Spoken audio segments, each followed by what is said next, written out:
आप सभी का स्वागत है तिवारी एकेडमी में। कैसे हैं आप सब लोग? मुझे उम्मीद है कि बहुत स्वस्थ होंगे, मस्त होंगे और जहाँ भी है वहाँ पर मज़े कर रहे होंगे। आज मैं आपको बताऊं कि हम बात करने वाले हैं क्लास 4th में चैप्टर 18 की। सब्जेक्ट है ईवीएस और मैं आपको बता दूं कि इस चैप्टर का शीर्षक है पानी कहीं ज़्यादा कहीं कम, है ना। आप तो जानते ही हैं कि ईवीएस को हिंदी में कहा जाता है पर्यावरण अध्ययन। क्लास 4th को कहते हैं कक्षा 4 और चैप्टर 18 को कहते हैं पाठ 18, है ना। तो चलिए शुरू करते हैं। और मैं आपको बताऊं कि हमने जो ठीक पिछला अध्याय पढ़ा था यानी कि अध्याय 17, मुझे उम्मीद है कि आपने उसका वीडियो ज़रूर देख लिया होगा। नहीं देखा है तो आप चैनल की प्लेलिस्ट में जाके देख सकते हैं। उसमें हमने नंदिता के बारे में पढ़ा था, है ना। तो नंदिता के बारे में हमने ये पढ़ा था कि कैसे उसकी माँ की तबीयत ख़राब हो जाने पर वह अपनी माँ के साथ गई थी मुंबई, है ना।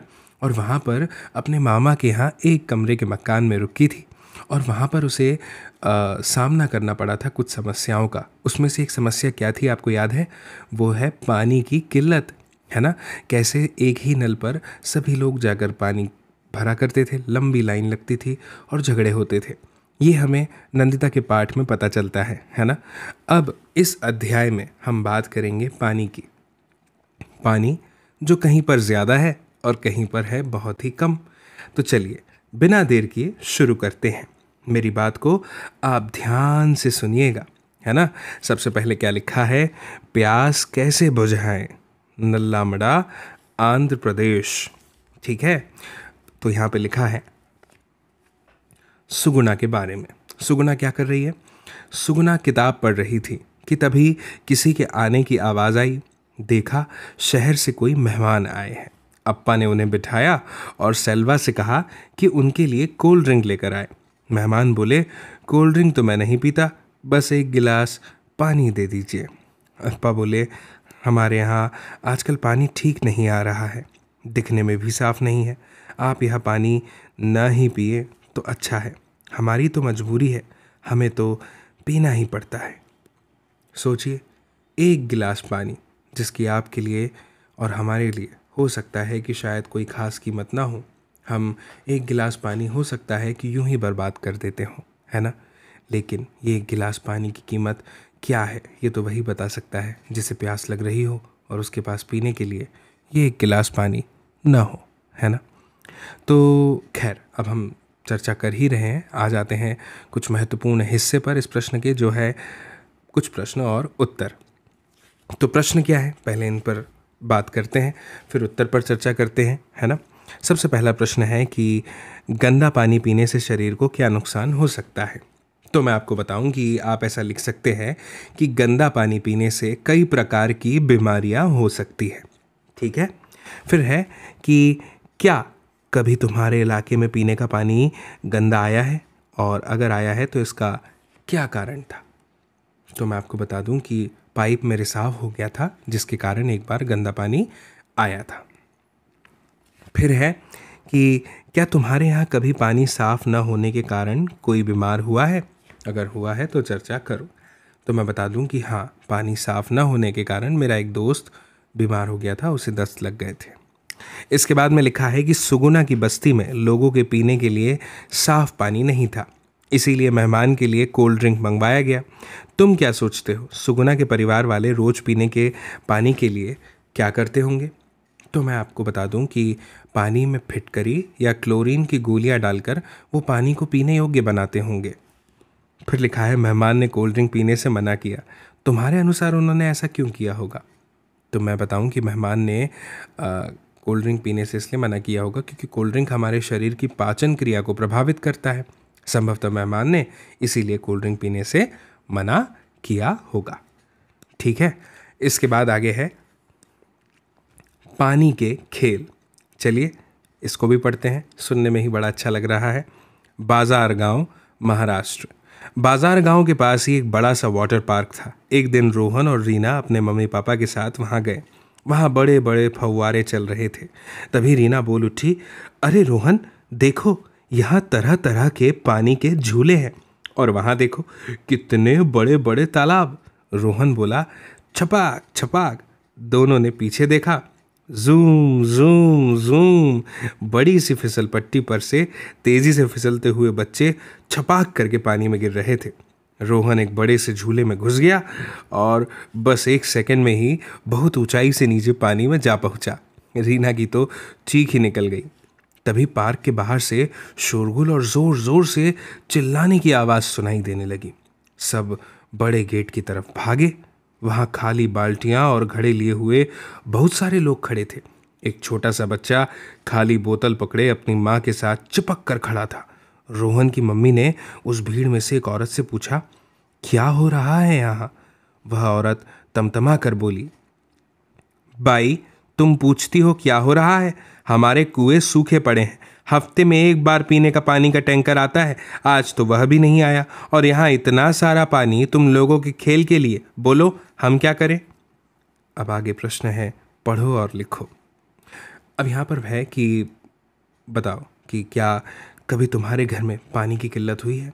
अगर हुई है तो कब? तो मैं आपको बताऊं कि हाँ, मम्मी बता रही थी कि 2 साल पहले गर्मियों के मौसम में 2 से 3 दिन तक पानी की किल्लत हुई थी। फिर आगे प्रश्न है, तब तुमने क्या किया? तो उस समय हमने पानी के टैंकरों से पानी भरा था। फिर आगे प्रश्न है, क्या तुम कभी पानी में खेले हो? अगर खेले हो तो कब और कहाँ? तो मैं आपको बता दूं कि हम पिछले साल वाटर पार्क में मैं पानी में बहुत खेला था।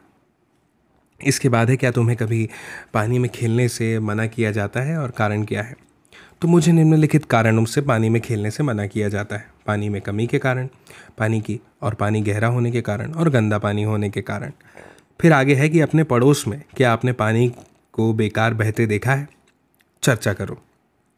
तो मैं आपको बता दूं कि हाँ, मेरे पड़ोस में किसी का पानी का पाइप टूटा था जिससे पानी बह रहा था। जब उन्होंने पाइप ठीक करवाया तब पानी बहना बंद हुआ। फिर आगे है कि वाटर पार्क में खेलने के लिए पानी ही पानी था, लेकिन उस गांव में लोगों के पीने के लिए नहीं। सोचो ऐसा क्यों? तो मैं आपको बता दूं कि वाटर पार्क में खेलने के लिए जो पानी होता है उसे प्रतिदिन नहीं बदला जाता। वही पानी अगले दिन फिर से इस्तेमाल किया जाता है, जिससे वहाँ पानी की कमी नहीं होती। और घर में प्रतिदिन जो पानी इस्तेमाल होता है उसका फिर से उपयोग नहीं होता है, क्योंकि वह पानी उपयोग के लायक ही नहीं रहता। ठीक है ना? फिर आगे है कि अगर तुम कभी वाटर पार्क में जाओ तो पता करो कि वहाँ पानी कहाँ से आता है। तो मैं आपको बता दूं कि वाटर पार्क में भूमिगत पानी को मोटर के द्वारा निकाला जाता है। ठीक है? फिर आगे है, क्या इसे पी सकते हैं? कफ परेड, मुंबई। लिफ्ट रुक गई 26वीं मंजिल पर।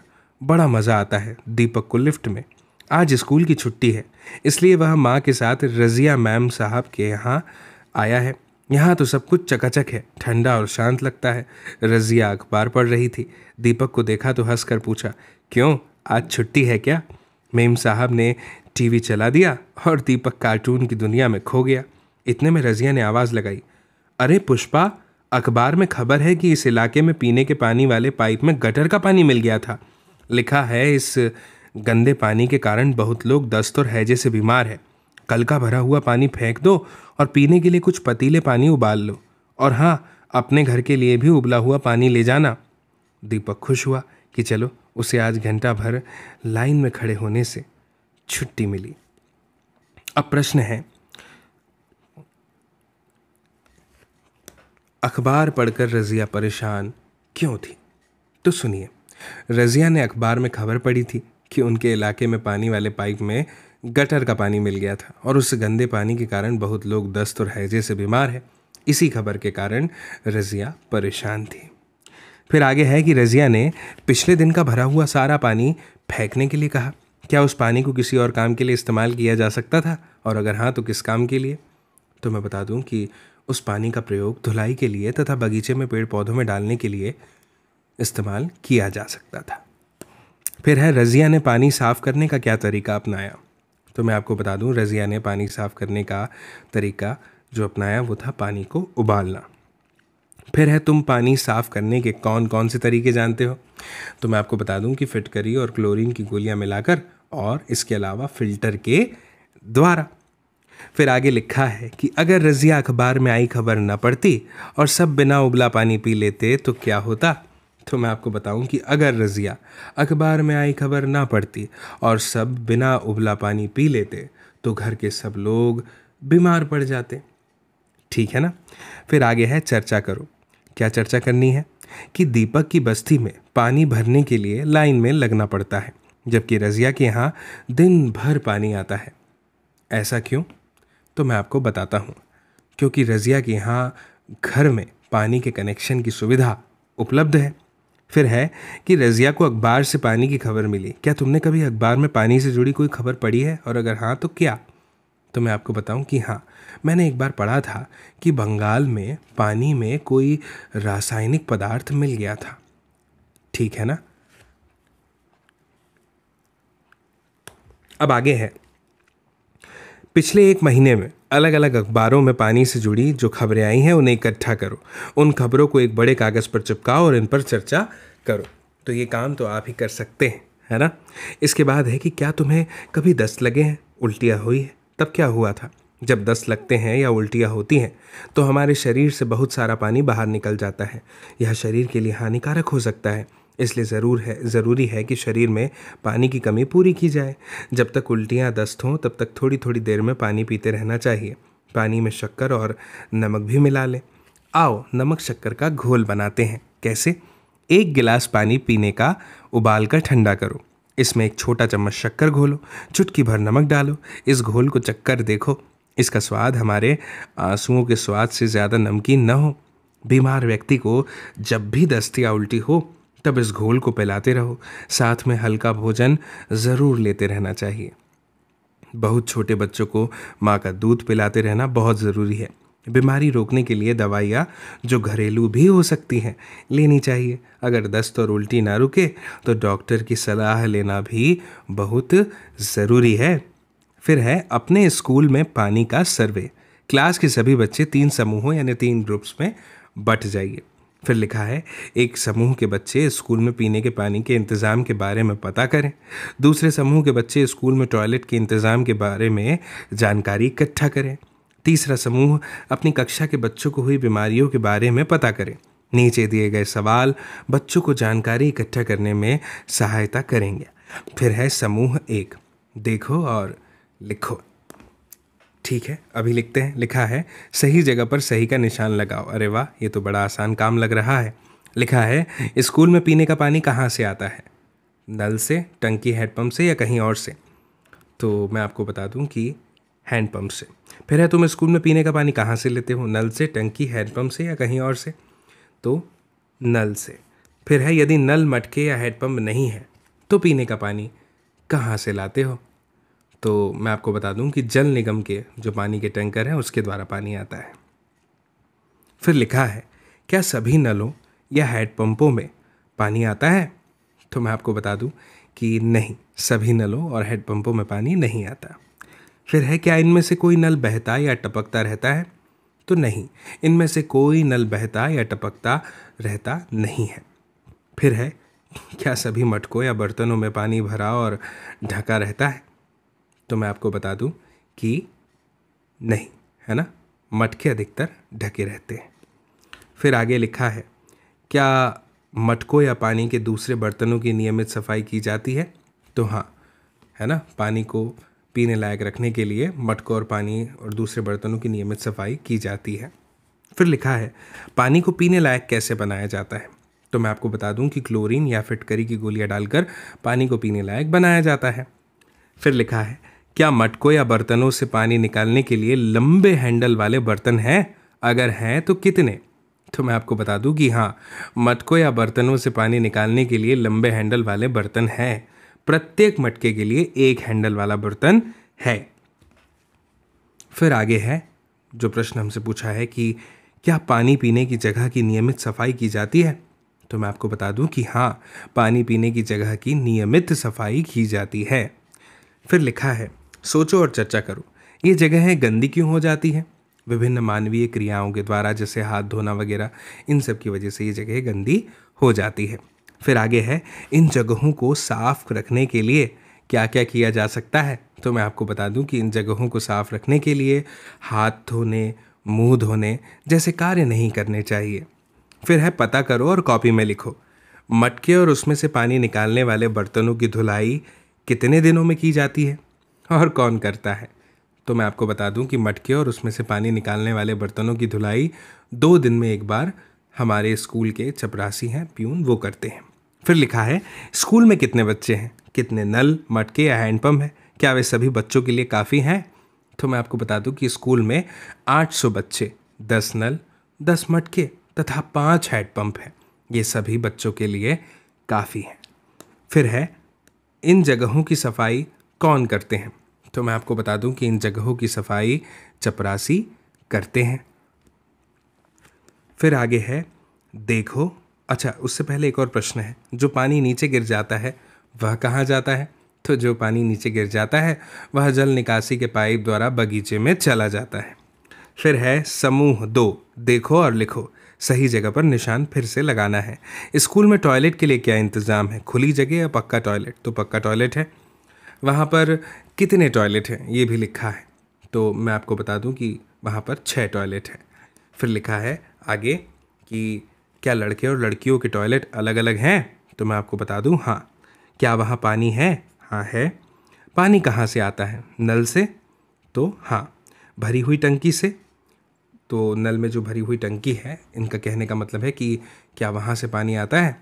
तो मैं आपको बता दूं कि नहीं, भरी हुई टंकी से नहीं, नल से ही पानी आता है, ठीक है ना। फिर इसके बाद में लिखा है कि घर से लाना पड़ता है क्या? तो नहीं है ना, घर से नहीं लाना पड़ता। हाथ धोने के लिए पानी है क्या? तो हाँ, हाथ धोने के लिए पानी है। टॉयलेट जाने के बाद क्या तुम हाथ धोते हो? हाँ। क्या कोई नल बहता या टपकता रहता है? नहीं। क्या टॉयलेट साफ रहते हैं? हाँ। फिर आगे है पता करो और लिखो, स्कूल में कितने लड़के और कितनी लड़कियां हैं? तो मैं आपको बता दूं 100 लड़के हैं और 100 लड़कियां हैं। फिर है लड़के और जो लड़कियां हैं उनके लिए कितने कितने टॉयलेट हैं? तो लड़कों के लिए 3 है और लड़कियों के लिए 3 है। यदि नल नहीं है तो टॉयलेट में पानी भरकर कौन रखता है? पानी कहाँ से लाना पड़ता है? तो मैं आपको बता दूं कि यदि नल नहीं है तो टॉयलेट के लिए पानी विद्यार्थियों को स्वयं हैंडपम्प से भरकर लाना पड़ता है। फिर है इस जगह को कौन साफ करता है? इस जगह को चपरासी साफ करते हैं। फिर आगे है बताओ, टॉयलेट को साफ रखने के लिए क्या क्या किया जा सकता है? तो मैं आपको बता दूं कि नियमित रूप से सफाई की जा सकती है ना। फिर लिखा है इसके लिए हम सब क्या कर सकते हैं? तो गंदगी कम से कम फैलाने का प्रयास हम कर सकते हैं। फिर आगे लिखा है क्या तुमने कभी बस स्टैंड या रेलवे स्टेशन पर टॉयलेट देखा है? घर के अंदर बने टॉयलेट से ये कैसे अलग होते हैं? तो बस स्टैंड या रेलवे स्टेशन के टॉयलेट काफ़ी गंदे होते हैं, इस तौर पर वो अलग होते हैं। अब क्या है देखिए, बहुत ही इंटरेस्टिंग हिस्सा आ गया है। अपनी कक्षा में बच्चों से पता करके नीचे दी गई तालिका को पूरा करना है। पिछले कुछ महीनों में तुम्हारी कक्षा के कितने बच्चों को नीचे लिखी हुई किसी बीमारी का सामना करना पड़ा है वो लिखना है। उन बच्चों के नाम सही जगह पर लिखने हैं, ठीक है ना। तो जैसे मैं उदाहरण के लिए बता देता हूँ, दस्त में यहाँ पर आप नाम लिख सकते हैं अभिषेक का। उल्टी हुई सूरज को, दस्त और उल्टी एक साथ हुई जॉर्ज को। पेशाब का रंग पीला, हल्का बुखार, आंखों शरीर में पीलापन सत्येंद्र को देखा गया। पेट दर्द हुआ था सोनम को। ठीक है, इस तरह से आप ये जानकारी लिख सकते हैं। फिर आगे लिखा है कि सर्वे से तुमने जो जानकारी इकट्ठी की उसके बारे में अपनी टीचर से चर्चा करो और अपने सुझाव लिखकर एक रिपोर्ट तैयार करो। इस रिपोर्ट को स्कूल की सभा में पढ़ो और नोटिस बोर्ड पर लगाओ। अब आगे है बच्चों ने उठाया पहला कदम। मैं पढ़ता हूं, आप ध्यान से सुनिएगा, बहुत ही रोचक बात है। कर्नाटक के होलगुंडी गांव के लोगों को पानी की कमी की आदत पड़ गई थी। बारिश के दिनों में ही कुओं में पानी रहता था। पिछले 3 सालों में बारिश की कमी से वहां सूखा पड़ गया। पानी था ही नहीं, न खेती के लिए, न पीने के लिए, न ही जानवरों के लिए। हार मानकर लोग मजदूरी करने शहर जाने लगे। बच्चों को भी स्कूल छोड़कर बड़ों के साथ जाना पड़ा। गांव की पंचायत परेशान थी। सब लोगों ने इसके बारे में बात की। इस गांव की पंचायत की एक बहुत खास बात है, इस पंचायत में बड़ों के साथ बच्चे भी हैं। बच्चों की इस पंचायत का नाम है भीमा संघ।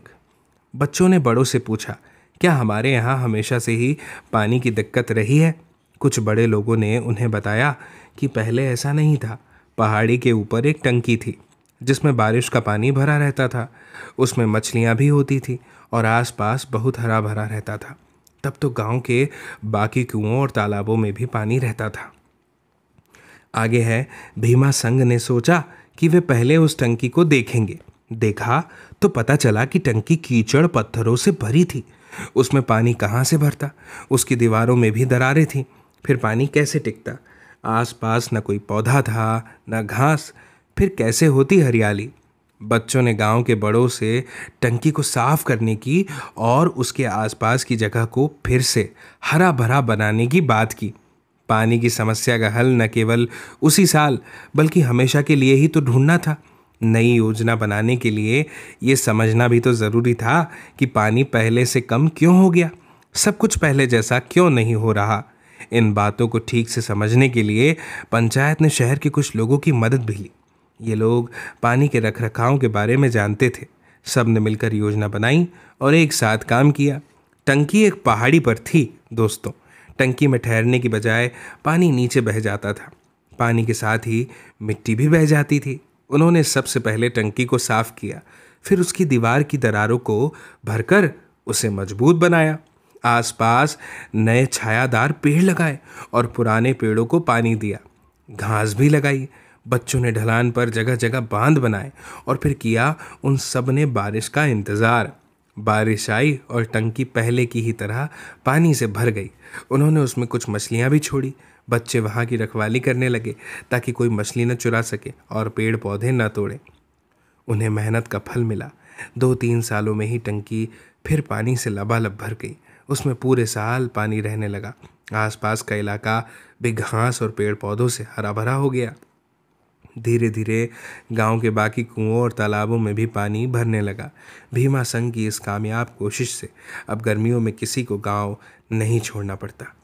यह सब कर दिखाया तुम्हारी उम्र के बच्चों ने, भीमा संघ ने।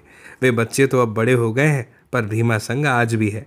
आज भी उसमें नए नए बच्चे जुड़ते हैं और काम करते हैं। मुझे उम्मीद है कि आपको ये अध्याय भी बहुत पसंद आया होगा, है ना? और अगर पसंद आया है ये अध्याय तो इस वीडियो को अभी शेयर कर दीजिए अपने दोस्तों के साथ और सब्सक्राइब भी कर लीजिए तिवारी एकेडमी को, ताकि इसी तरह के वीडियोस हर रोज़ आप देख सकें। मेरी आपसे जल्दी मुलाकात होगी अगले चैप्टर के साथ, अगले वीडियो में। तब तक के लिए आप सभी को मेरा नमस्कार।